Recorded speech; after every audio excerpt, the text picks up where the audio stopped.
Right, thank you so much everyone for joining us this evening. We've got an exciting night ahead of us. My name's Christopher Aaron Young. I'll be your moderator this evening. Before we begin, I think we'd all like to just acknowledge the Gadigal people of the Eora Nation on which traditional lands we now stand, and pay our respects to elders past, present and emerging. This evening we're joined by two absolute luminaries of the financial services industry, both of which have studied at UTS and both of which are huge advocates for our university. So I might first start off with Lel Smits. Lel Smits is an award-winning journalist and entrepreneur. She is the managing director of the Stock Network and a director of the Capital Network, and also a director of the Australian Shareholders Association. She is an ambassador for Women on Boards and has also founded Australia's first financial services conference aimed at millennials and Gen Zs, called Financial Lit. Market Lit, Market yes. Lit. And Geoff Lloyd is the former chief executive of Perpetual and NAB's wealth arm, MLC Wealth. He also holds various board appointments and is chair of neo-broker Stake. Before we kick off, I'd just like to give them both a very warm welcome.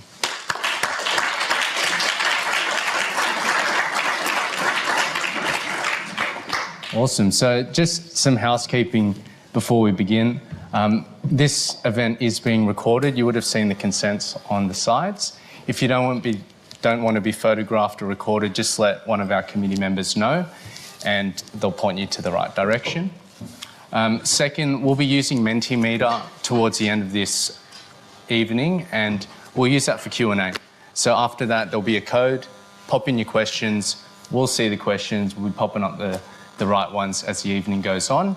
And Vithya will have the mic and she'll be reading out a few ones there. Following this evening, we'll also be having some drinks and nibbles at Cafe 80, which is just around the corner. And finally, this event and all the conversation we have today is general in nature. None of it is financial advice. So this event's been put on by the Young Alumni Committee. We serve 48,000 of the UTS alumni, and we're very keen to lend a hand. So thank you all for coming to this evening tonight. So we might first start warming up the room. I might just ask 5 quick questions so that everyone can get to know Lel and Geoff. First off the bat, what's one thing you do every morning to kickstart your day? I like to look at the sunshine or drink some water. Awesome. Geoff? I like to make sure we as a family all congregate and have breakfast or coffee or at least eye contact in the morning, not by text, hi Dad, I'm gone. That's not good enough. Beautiful. And what do you do to stay sharp mentally?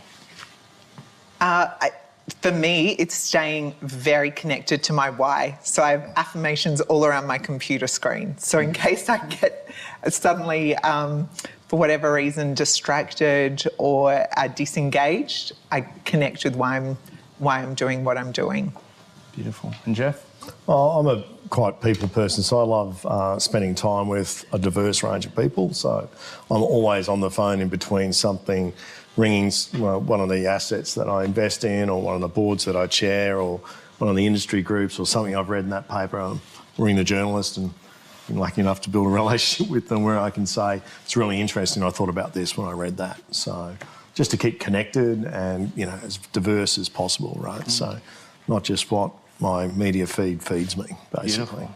Awesome. So there's why, there's sunshine, there's connectivity. And I guess one thing that we're all keen to understand is when you're hiring, what's one characteristic that you often look for in hirees? Yeah, because you're going to have a relationship with that person and that person's going to have a relationship with your clients. I look for love, as in I want to see that that person loves what they're doing in some way. Or I always ask them, in fact, what do you love doing? Because I want to see that passion inside of them that's going to drive them. That's right. Yeah, I'm the same. I'd call it passion and energy. So, you know, really getting into below what the prepared answers are that somebody's coming to an interview with. What are you truly passionate about? Why? For how long? You know, and what is it that you do to keep your passion, so that you really get to know that whole person around what they enjoy and what they get energy from. Yeah, that's right. And what do you do to wind down at the end of the day and stay grounded? Yeah, that is much harder. I think if you work in financial markets, you're on all the time. As they say, money and media never sleeps. And that's the one I struggle with, I must say. But I try to force myself to do things that I enjoy, such as painting is a big one for me, or stepping into the environment that's opposite from business. So anywhere into nature is really beneficial. That's good. And Geoff? Well, I try to switch off. 24/7 fin services thing is real, and I'm old enough to go. I've tried to get out of that as much as I can. So I try to watch a cooking show on TV because I think that's something where people are so passionate, energetic. It's really interesting. Great conversation. It's short, and it's got nothing to do with the world that I otherwise live in. Although I wish I was a better cook. Oh, great. Yeah, so disconnecting, maintaining that passion, doing something that is unrelated to the financial services. I like drawing, painting's good. So we might start then with some advice, right? So the hacks that you wish you knew when you started this journey. So I might start first with Geoff. What's your first tip for the audience? Yeah, I think it plays back to some of the earlier questioning. And actually, before I answer that, I want to say congratulations to everyone on the committee who brings this together. This is a terrific forum, and I know that you're trying to bring multiple faculties together, and you know, we're year 5 or so. So that energy and that community that's been built cross campus is wonderful. So congratulations, and thank you all for the invitation today. I probably think about the word curiosity. Actually, it's one of the 4 C's I live my life by, and that curiosity element earlier in my investing career or wealth generation, wealth building or spending, not just building. And how do you get that? And, you know, how do you actually have a diverse range of sources of information? Some things you're really passionate about, that's what you're going to invest in. Some things you care about, some other things you know. But how do you actually earlier get that curiosity around investing and saying to yourself, I'm going to actively be curious, I'm going to actively research, get access to, and think. And, you know, for me, if that's not in my diary, it doesn't normally happen. So how do you commit time to being curious early? Beautiful. And Lel? From the 3 that I have put forward, I wanted to put forward hacks that everyone can do without money, things that are really deeply within you and you don't need money to advance yourself. And the first one is to record everything. Now, that might sound so completely boring, but if you ask anybody, including yourselves, am I rich or poor? I think most people, the first thing that comes to mind is an emotion. It's not actually the reality. I certainly walked through most of my life and most of my youth thinking, especially when I was a student, that I had no money and that I was very poor. And it wasn't until I started to learn about financial literacy that I realised how much of my views on my own situation were emotions, and they had no basis on reality because I didn't even know reality. I was one of those people who thought about finance, thought about numbers and just blocked it out, didn't want to look at my bank account, didn't want to see. As long as there was enough to pay at the end of the week or at the month, I was okay. And as I learnt more about it, I saw that you really need to know what's coming in and you need to know what's coming out. And once you know that simple equation, which in a more complicated way is called assets and liabilities, but once you have that on a piece of paper, which you can do on a spreadsheet right now, you can even do on your phones, and you simply get your assets and you minus what your liabilities are or the expenses, you have your net worth and you actually have a number that is your basis from which to grow everything else. So recording everything is really about having transparency and honesty with yourself so that when you start to go on that journey of building financial wealth, you're coming from a place of numbers and accuracy and not just emotion. So it seems like clarity is key when it comes to these traits, or this first this first hack or tip, I guess one question that's really resonated with the committee and the audience is, when has there been a time when you've gotten it wrong? So you can obviously advocate for these things which worked for you. Do you remember when you've gotten it wrong, and how do you steer it back on course? I think it's one of my hacks, which is you've got to have as good a sell side discipline as a buy side, right? So you go into an asset, you've clearly got an investment thesis on it. You've got a goal, is it income, capital, some combination, and you'll set yourself a target. What do I think this is going to be worth? But what is your sell side discipline to sell out, right? And that's where I've mostly got it wrong, because I fell in love with the stock, particularly when it's on the way up, or the asset, and I'm thinking, okay, I'm now got blinkers on and I'm no longer looking at it as objectively as I did when I first went into it. And so set yourself a sell side goal, target at the same time as you go into an asset. Say, I'm going in at $1, I'm getting out at $1.50. And maybe work your way into that. If it gets to $1.50 at the right time, in the right way, and it still has some legs, then sell half, and keep half. So you're taking some profits off the table, as it's well known as. So have that discipline when you go into an asset of when you're going to sell it and why, and then reassess it, knowing that you've got that sell side discipline. Yeah. Well, Lel, I know that you and I caught up before this chat, and it sounds like there are a lot of similarities in your approach. You talked about how investing's a long-term game, not something where you can just ride the wave and hop out or get something overnight. Do you have any builds on Geoff's observations? Yeah, absolutely. I think something Geoff touched on, which also works back into what are mistakes that I have made. Certainly when I was starting, it was all very emotional. Investing, finance, money. It was so emotional that it overwhelmed me, scared me, frightened me. I didn't want to go near it. I was not good at numbers growing up. And in fact, when I did my master's at journalism at UTS, the only reason I did it is because I thought, well, I had been told my whole life that I can write and I'm bad at numbers, so at least I'll be good at writing. But therein lied the mistake. I was viewing numbers through an emotional lens. And I think if you break it down and view numbers simply as something that are practical and that you do have the power to manage once you have the transparency, and as Geoff mentioned, before you go into an investment, having a practical approach to that investment or whatever it is that you're choosing to do with finance, viewing things from a practical, not emotional lens can change your entire approach and outcomes when it comes to empowering yourself. Brilliant. Thank you. Now, on to Lel. Second piece of advice for the audience. Yes, it would be invest in yourself. Another thing that you technically don't need $1 to do, you can invest in yourself in a multifaceted way. This is, and to make money. So when I'm talking about investment, we tend to always look at these things as financial. Investment is the way that you look after your body, the way that you look after your mind, the materials you choose to read, the people you choose to be around with. It is how you are investing in yourself to be the income producing asset that will make you and give you financial well-being in the future.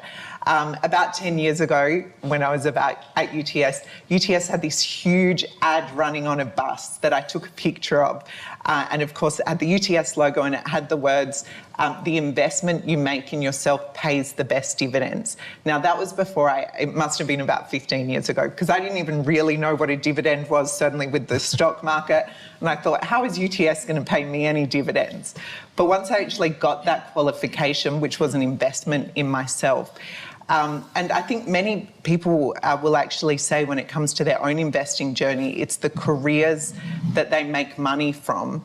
Those careers are the basis of their investing. It's not that they just come into money and start to invest. It's the baseline of their investment is the education that they've given themselves that then produces a career that gives them an income that then gives them the ability to invest further from that. So invest in yourself in the most multifaceted ways that you can to make sure that you are your best bet.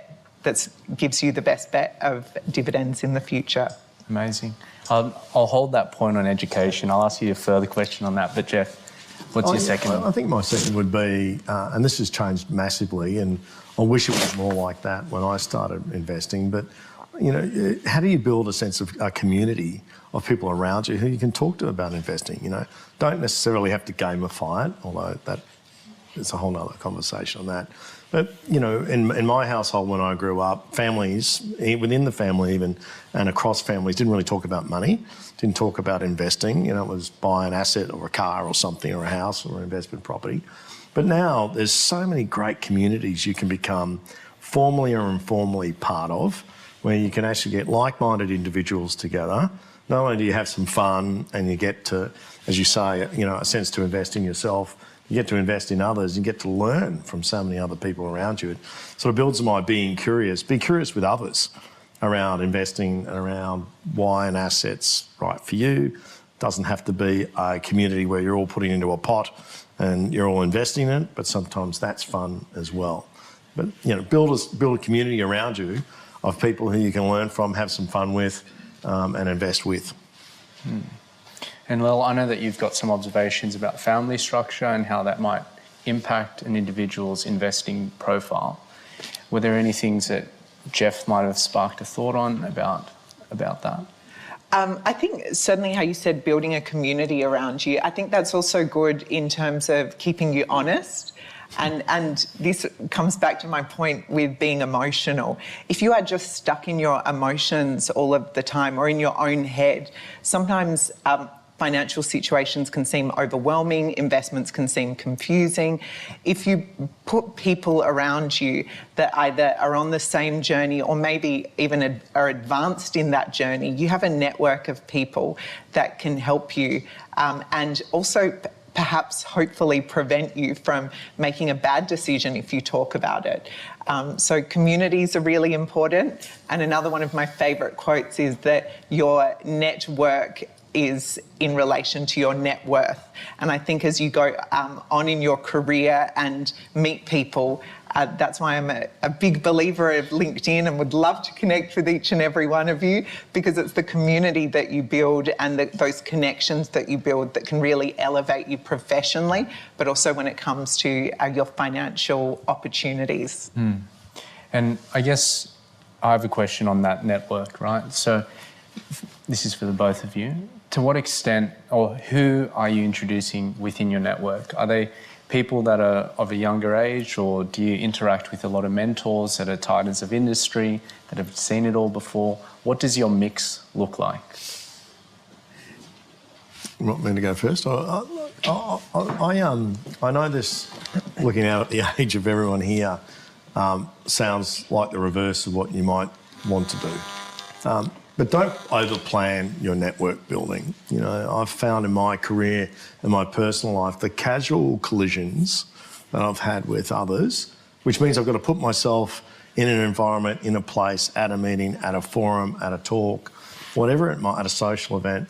But the casual collisions that I've made over my career have been the ones that that have been the most effective, I could never have planned for.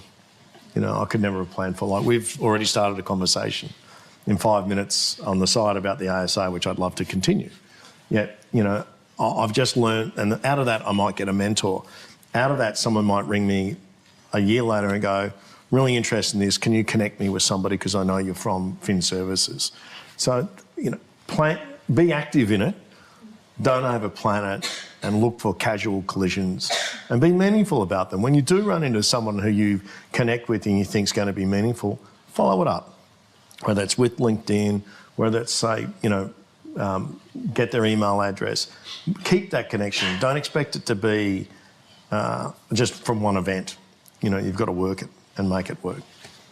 Yeah, do you have any builds though? Yeah, from a personal perspective, I think that's all so true. And from a personal perspective, I like to think of networking just as relationship building, as having relationships and community in your life. And when I was at UTS, I didn't even have a LinkedIn. I was probably working for a number of years before a colleague said to mine, "What, you don't have a LinkedIn? That's so stupid," and explained to me why, which I'm very glad I listened to her advice. But The business that I co-founded is called the Capital Network. I also now have the Stock Network. So in about 10 years, we have built about 50,000 high net worth investors and around 75,000 digital investors. And I can certainly say from a professional perspective, the networking pays dividends. So from a personal perspective, networking, I think, will enhance your personal relationships and your opportunities. But when it comes to a business perspective, I think it's also vital. And if you can set systems up around that and how you do it, then it can be very beneficial in a professional money-making sense. And when you refer to systems, are you talking about social media platforms such as LinkedIn to just keep those casual connections going or those collisions going? Well, just little things like for myself on LinkedIn, I will always add a message when I meet someone, which of course is polite, but it's actually because I want to remember exactly how I met them. So I'll say, so nice to meet you, or looking forward to our meeting tomorrow where we're going to discuss this, so that for whatever reason, if that person comes back into my life or if I want to reach out to them, I have a reference point. That's because I think my memory isn't my strongest point, but my business partner is a professional networker and she takes it to the next level. She will remember the drink that somebody is drinking, their children's names, where they go to school, where they went on holidays. And she'll even take notes in her phone on the person that she's meeting with, even if she's had a few drinks herself, so that when she reconnects with them, she can order that favourite drink for them before she's even met with them. But that's next level networking, but I'm not quite at that point yet. Yeah, it's pretty full on. And Geoff, you talked about if it's not in your calendar, it's not happening or it won't be discussed. Do you have that same level of precision when it comes to sending messages? I think you need to have a few, tells of your own, that are just yours. So similarly on LinkedIn, I don't like to just like something. I'd rather comment on it and say why I like it. I don't connect with someone without sending them a message and say, this is why. I noticed that you posted that, I'm interested in that, or it's been a long time since we saw each other. I don't have that memory where what drink you had, but I might remember the event and something about them, just to make it, my own little tells are what makes it meaningful for me. LinkedIn can be its own machine, can't it? And I think you've got to be careful that LinkedIn doesn't replace the human side of eventing and actually getting out there. Because you can have a casual collision on LinkedIn, but it's not going to be the same as if you followed that up with a human connection. So wherever you can. And I think the pattern that's coming out here is the power of technology for us to skim dive, go in and out, or duck dive in and out of topics, skim it, understand it, and then just have these talking points. I guess one thing that I'd be curious to understand is what type of resources do you use to stay up to date with the latest? As in materials? Materials, could be books or podcasts or more broadly. Well, I'm a former journalist that got my master's at UTS, so I'm a news junkie, and I try not to be, but I consume every single news site. Also working in finance, I loved, that's part of, I ended up in finance by complete accident. As I said, I thought I was no good at numbers, and I accidentally got a job as a finance journalist just a week before I graduated at UTS, and had to really teach myself about this industry.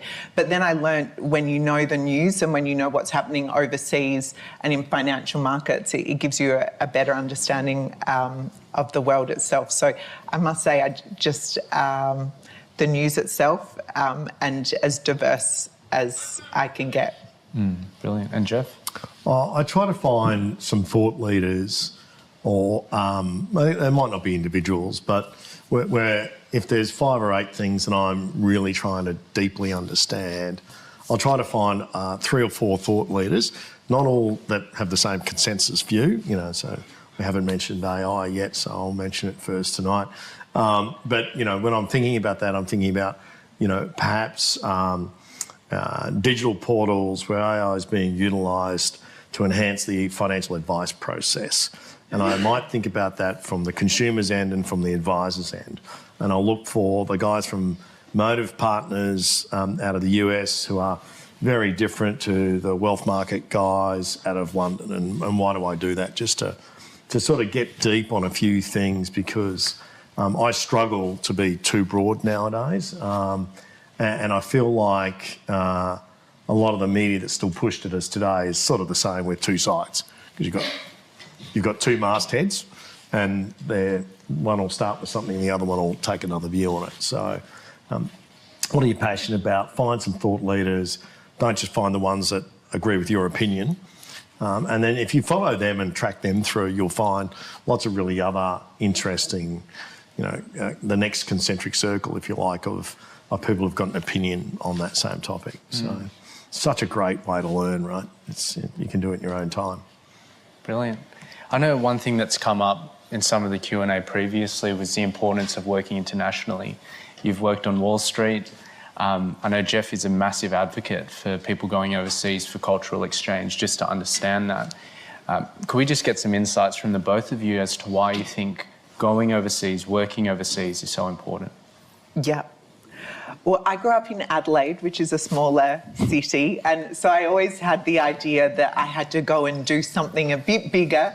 But if I ever returned to Adelaide, and then even moving to Sydney, I thought, well, I should probably do something just a bit bigger. Going to Wall Street was not a dream that I had from when I was young, because I didn't think I was good at numbers. But after about 5 years being a reporter, writing 12 stories a day, thousands of stories a year, talking about Wall Street every day, I thought I should go and see this place. In terms of my career, it was absolutely life-defining. But financially, I have to honestly say that I did go backwards. I accepted a salary which would be the equivalent of around $22,000 annually, so below minimum wage. And I had to go through my savings just to survive on Wall Street as a journalist. But even now, years later, I'm referred to as a former Wall Street journalist. So I do absolutely think going overseas is imperative, important, valuable.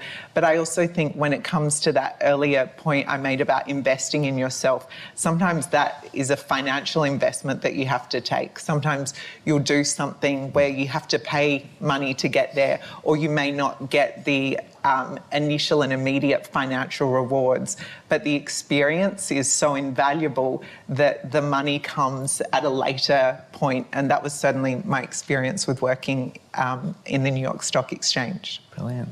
And Geoff? Yeah, I had an opportunity where, when I was working with Bankers Trust out of New York, out of Sydney, I took on the general counsel role for the global wealth management business, and I would have spent for 3 years, 9 months of the year travelling. And I had so many opportunities, like, where do you want to live? New York, London or Asia?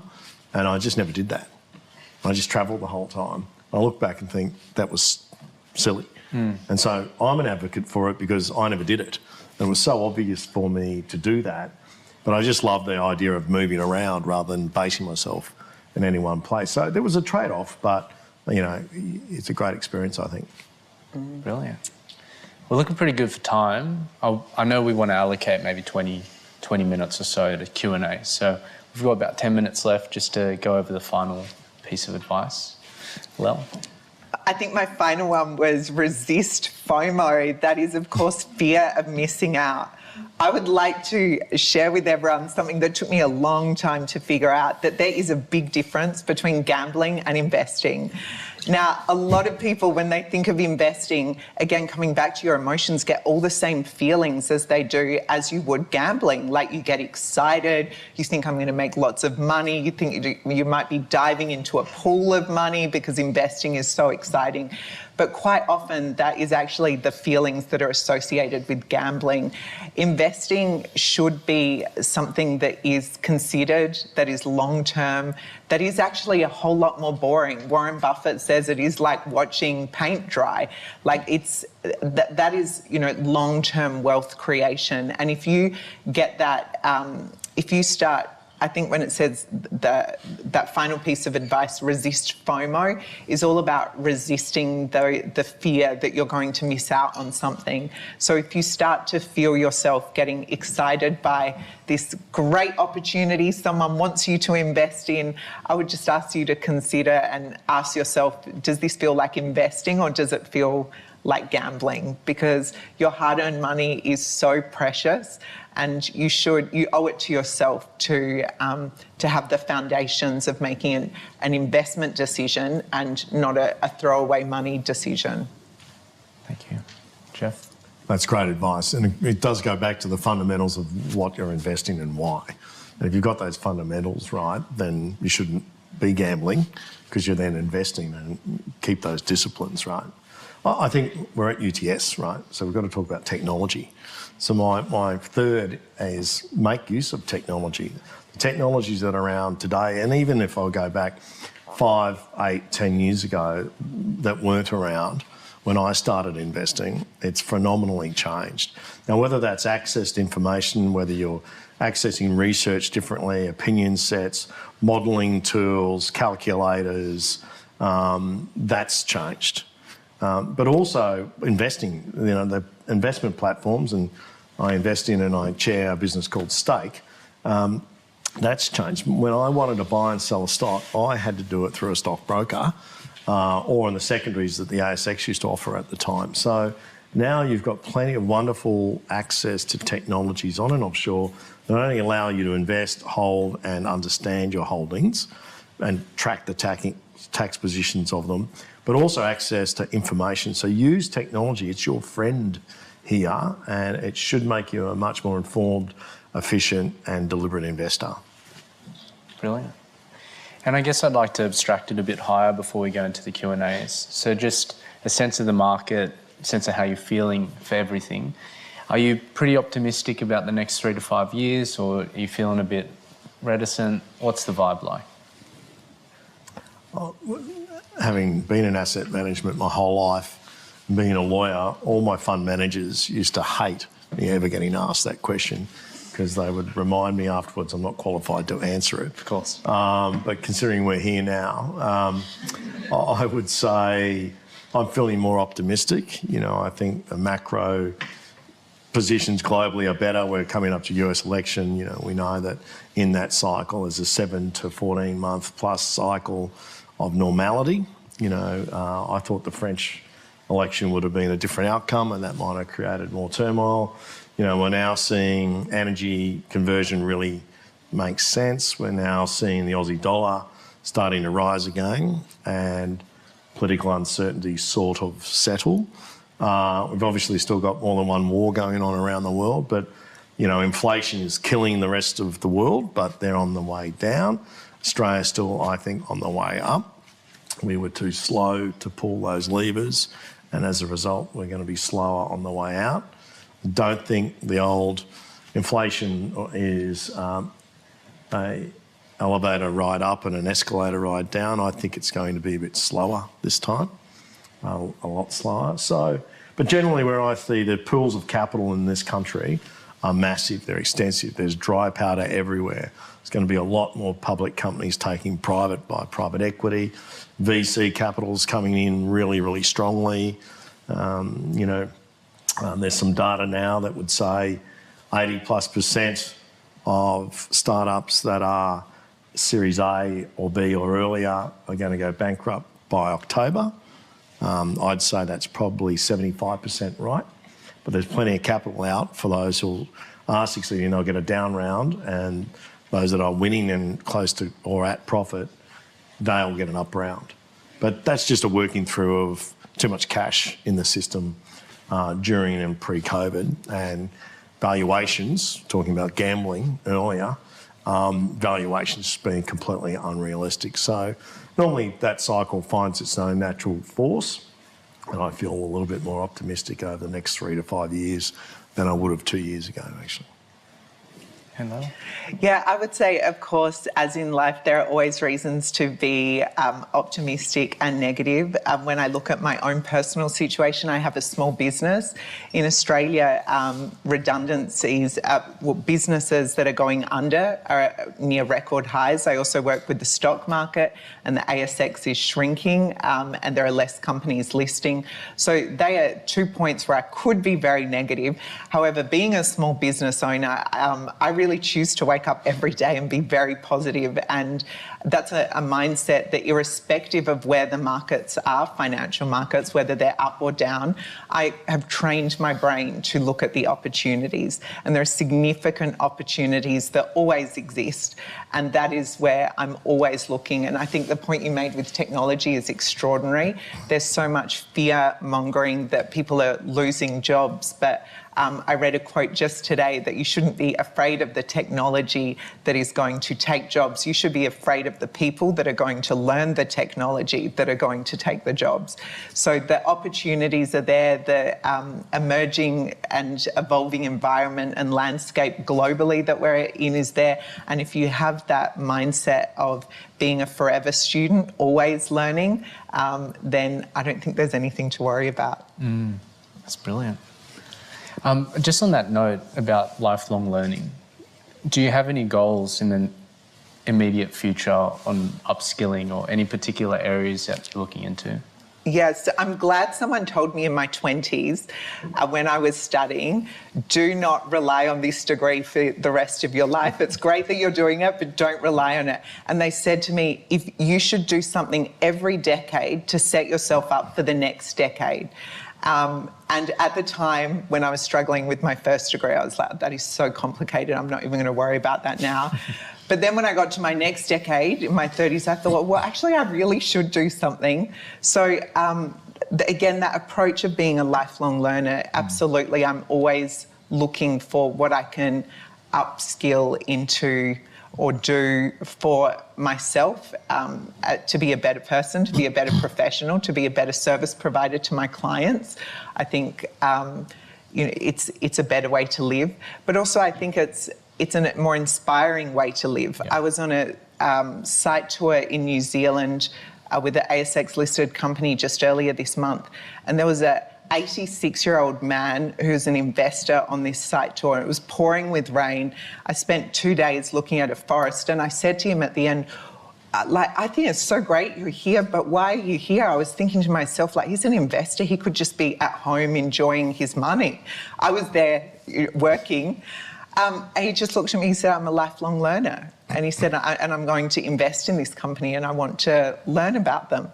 And he said, my only thing that makes me feel a bit sad is being a bit older, I might not be around to see this company go where I think it will go. He said, but it doesn't stop me enjoying the journey. And I thought, I want to be just like that. I want to be a lifelong learner. It's amazing. Yeah. Geoff, do you have any builds on that?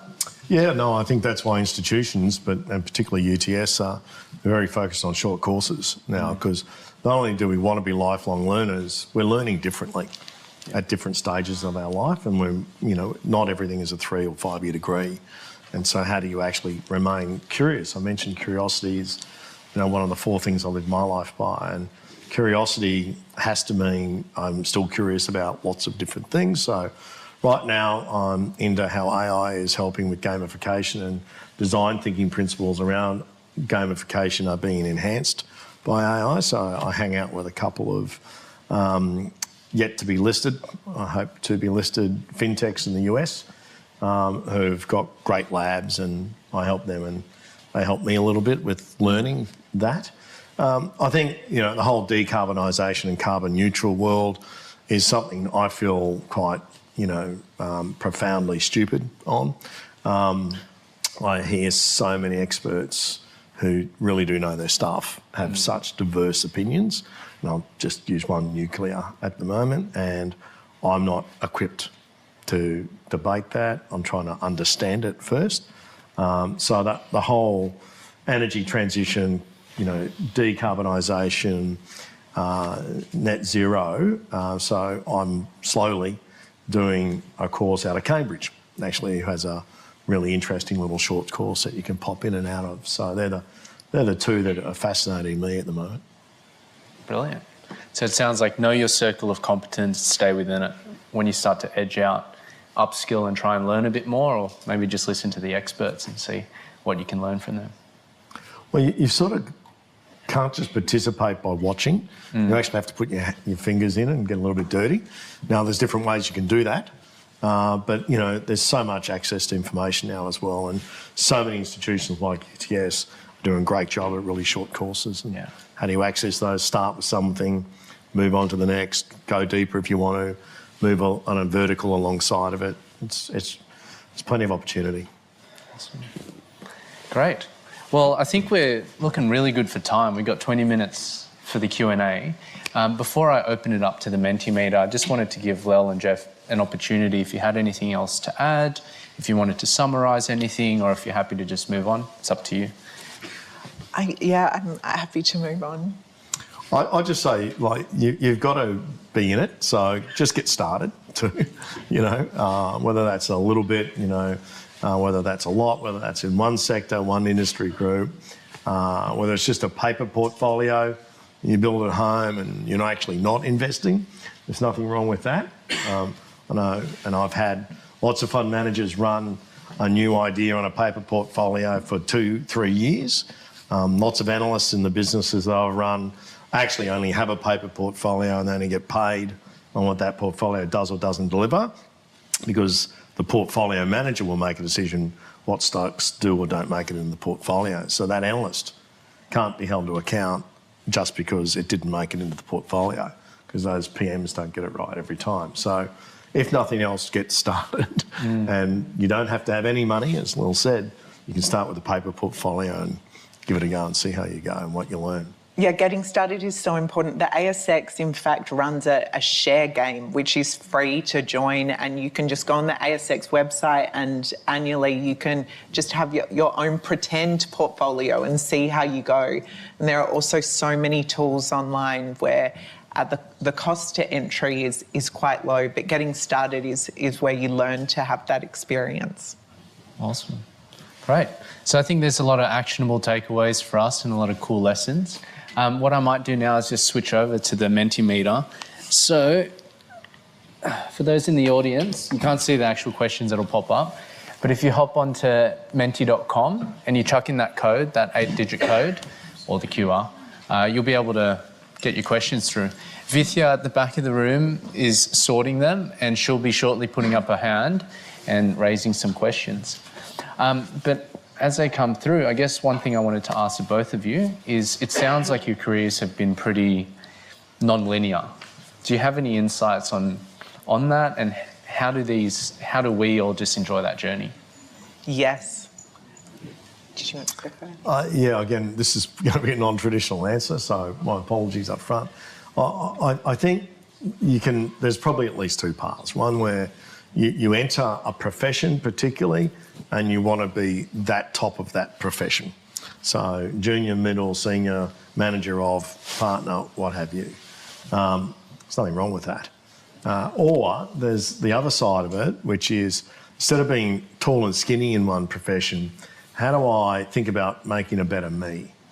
You know, so particularly when you're a leader in a business, you get lots of feedback. Feedback's a gift, as all the banks I've worked for used to tell me.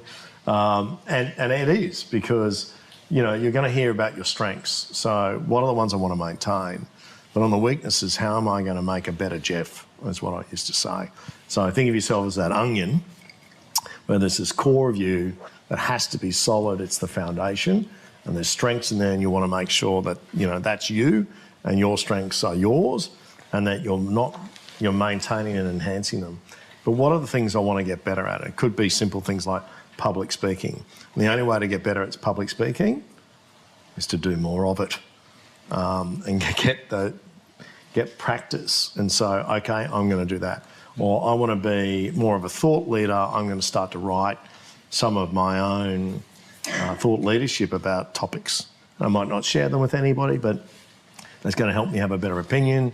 It's going to help me be a better negotiator or a better arbitrator on something. So I've taken the latter, how do I just make a better Geoff? And I write down what I think my strengths are and what are the things I want to learn. And even now when I'm not leading anymore, but I want to learn more, I'm really curious about these things. So it's one way that ultimately your path moves left and right. I remember the CEO of BT Australia said to me when I was the General Counsel, I want you to go and run the portfolio services business, which was tech, ops, call centre, all the servicing parts. And I looked at him like he was crazy. And he, in fact, got a bit offended, I think, by the look on my face. And I went home and thought about it. I said, oh, yeah, he saw more in me than I saw in myself. And that changed my whole career, actually. So, be careful about what you believe about what you want to be in the next job versus how do you just make a better self. Yeah, I think that's also important, and building upon that, that strong self. I think if you can have some self-awareness on where you think that you have inner strengths or areas of strength that you can build upon, they can really become a competitive advantage. I say that because I've always been very, very ambitious, maybe more ambitious than is realistic. And my dad would say to me when I was younger, not everyone can be Kathy Freeman, as in saying that no matter how hard I ran, I'm not going to run as fast as Kathy Freeman. And in my head, I would think, I'm sure I could if I really wanted to. But I really have seen that, and another way people speak about this is flow, like when you're in flow with something.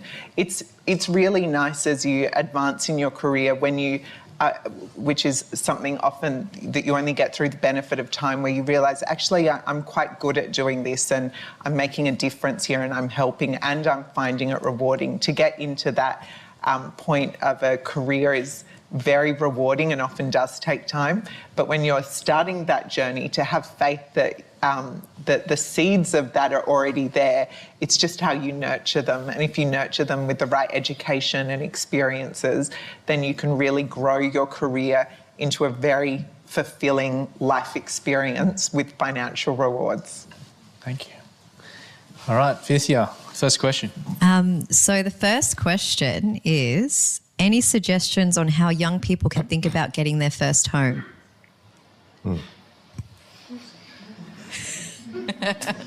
I think we talked about lots of things, but the first way to do that is to have a budget, actually. Again, there's lots of technology that allows you to have a budget, and Lel talked about knowing what's coming in and what's going out, but have a budget, like how you live your life, how you know how you're earning, what you're spending and why. And I think in today's world, you have to invest outside of savings. You have to be an active investor to have a deposit. And a lot of people are doing that today. And I observe this at the stake business, where the average age of the clients are 38. Average holdings are about 180,000 in equities. They're investing in equities to save for a home deposit. And that wasn't something that was happening a decade ago. So there are two things. You've got to start investing, and firstly, make sure you've got a budget that you look at regularly and keep yourself honest. Yeah, my answer would be to recap my highlights, which is to record everything so you know where you're starting off from, your baseline, to invest in yourself, which is starting with your education, and to resist FOMO. I say these because these are all the things that I did. When I was at UTS, I did consider myself very poor. I was living in a share house in Harris Street with 6 people.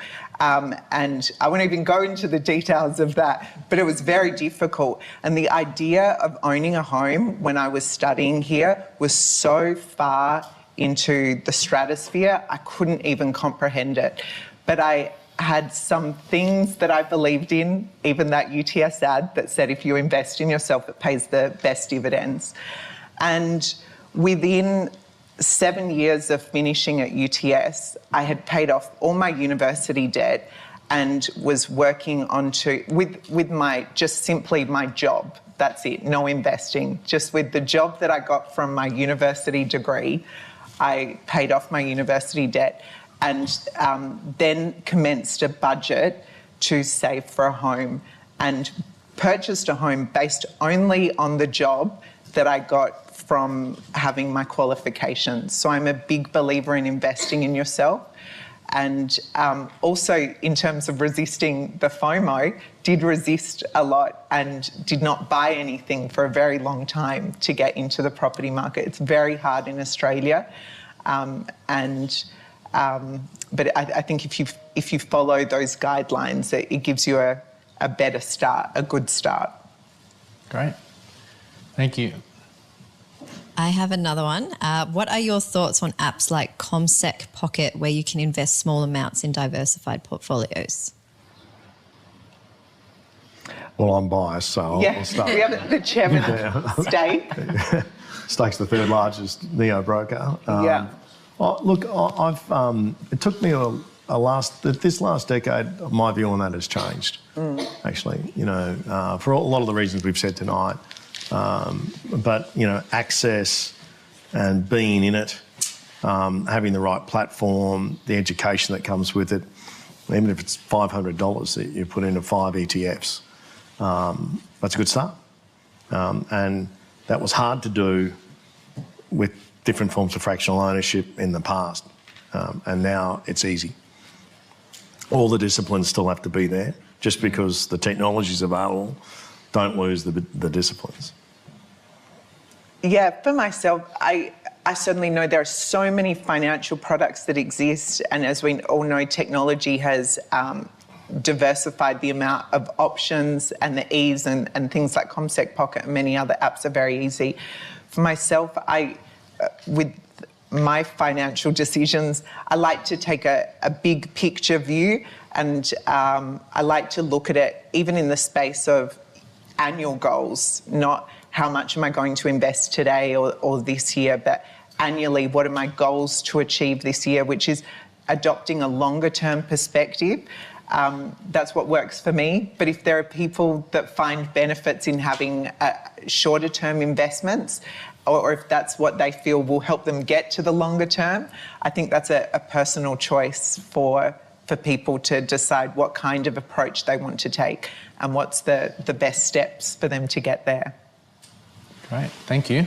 Well, speaking of investing, we can't avoid it, crypto. What are your thoughts on it? Do we invest in it? Is it gambling?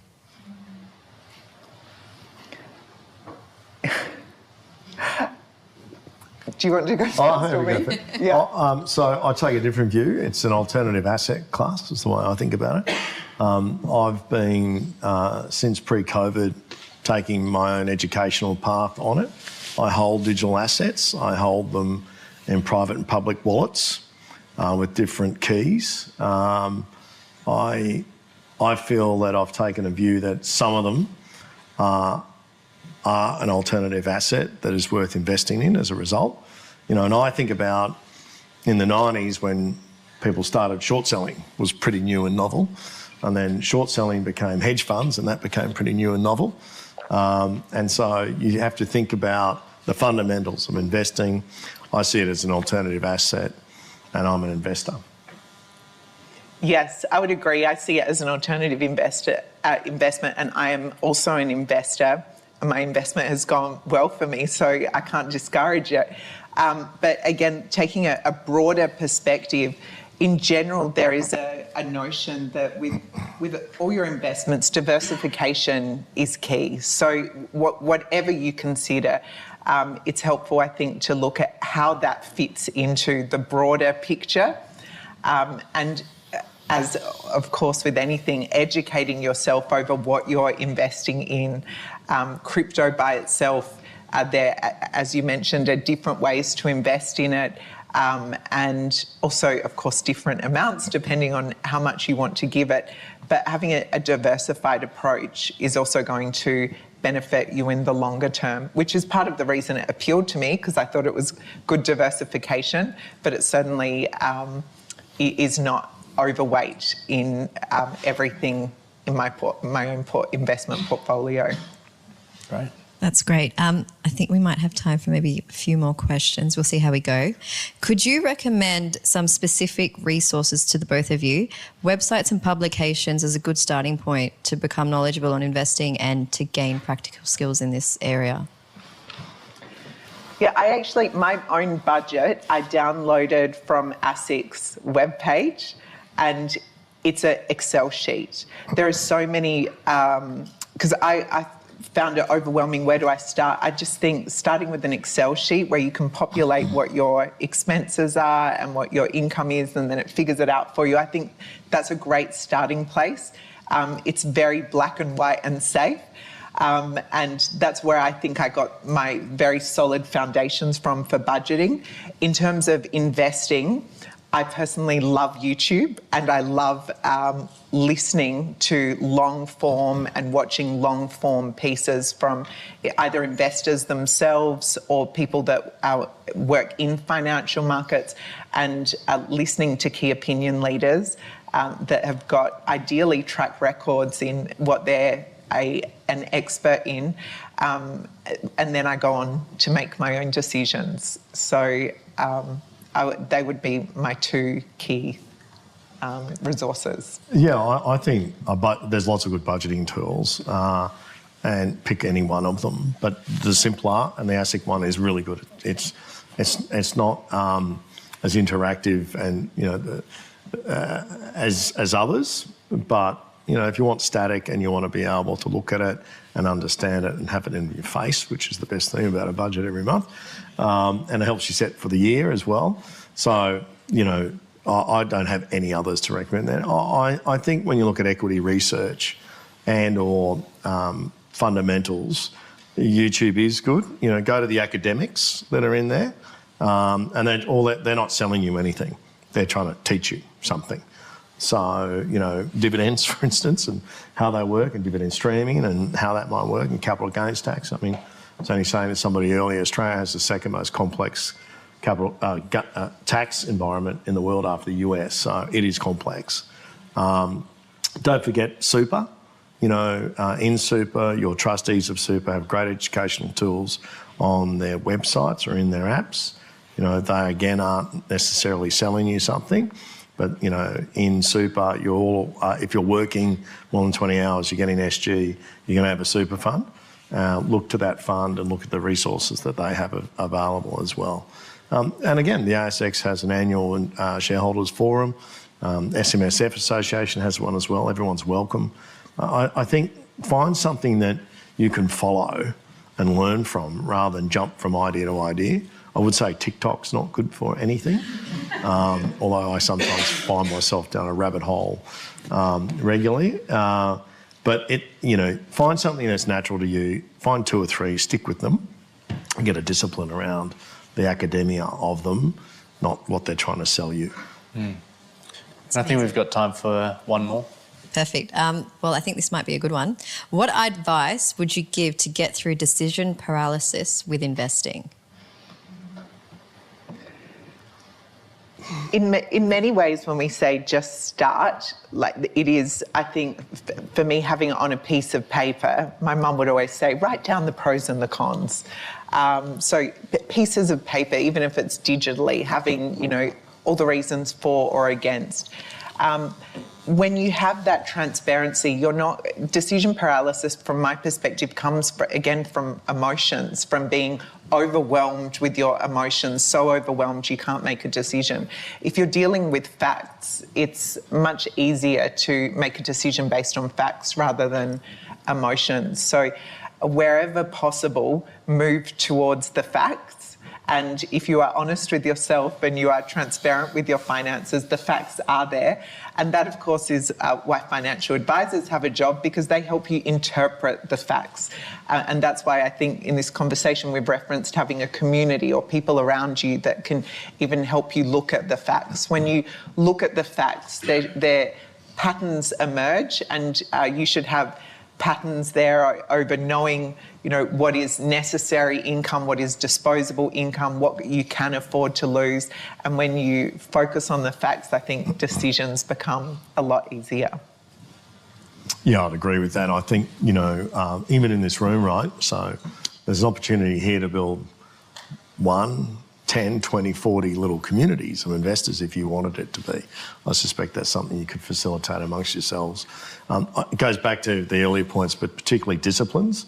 So a buy and a sell side discipline. When you buy something, when am I going to sell it? And when you reevaluate at that point, you might sell half and keep half. But have those disciplines. And then, you know, if you can't decide, ETFs today, you know, I've run 5 active long equities houses in this country, and I'm on the stage talking about the value of ETFs, right? They are so different today to what they were 10 years ago. And so if you don't know, get started by buying an Australian equities ETF, a global equities ETF, even something as simple as that. And then you're in the market. And then you can decide later what you do or don't do, or what you add to that, or how you diversify away from that. What could be your core and what could be your satellites of your own investment strategy. But that gets back to getting started, and, you know, ETF's a nice way to outsource to somebody else an index to get an index return. Brilliant. Well, I think we're at time. I wanted to say genuinely thank you so much for coming out this evening. I hope everyone got a lot out of it. I know I definitely did. So if we could please put our hands together for Geoff and Lel.